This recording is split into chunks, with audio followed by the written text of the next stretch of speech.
आगे कौन निर्गुण भजन उसके बाद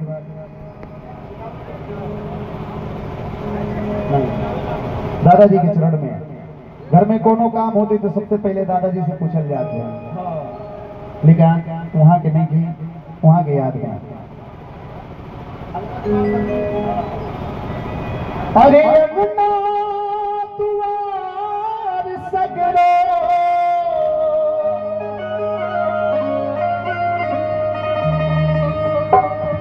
आदरणीय गोविंद वर्मा जी, गिरधारी जी, गोपाल जी, हरिओम जी, कृष्णानंद जी कहते कि अरे अंगना दुआर सगरो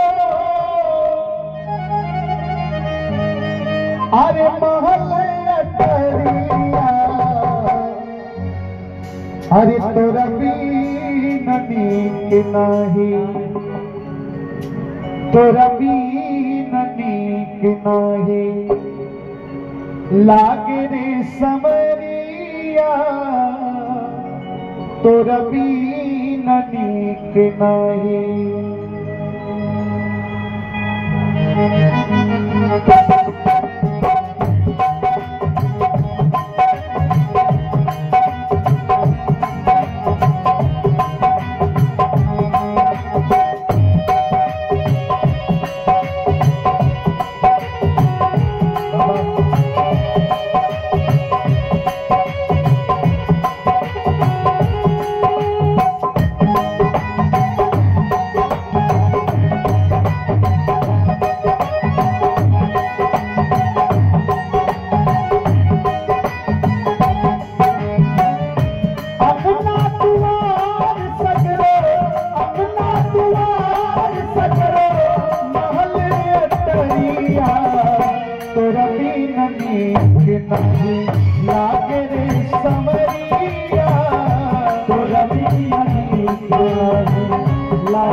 और शोरवा अरे कहाँ चली गैया के बाबूनी छोड़ी के अपन परिवारवा कहाँ चली गैया के बाबूनी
बसंत के बयरिया सावन के झपकी बसंत के बयरिया सावन के झपकी बसंत के बयरिया। आदरणीय हमारे देवरिया से पधारे अमन वर्मा जी का भी आशीर्वाद प्यार मिलता रहता है, आपका भी बहुत बहुत अभिनंदन बंधन परिवार में हो। काले तोरी गौआ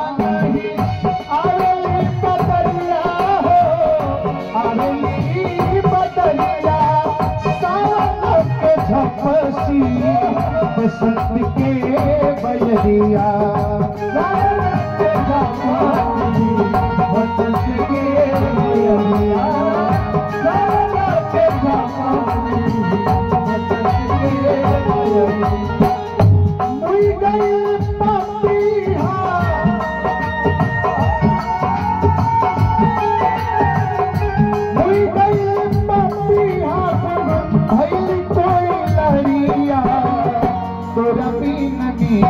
नहीं लागे सवरिया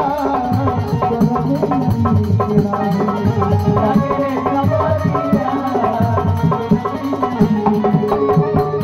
अपना दुआर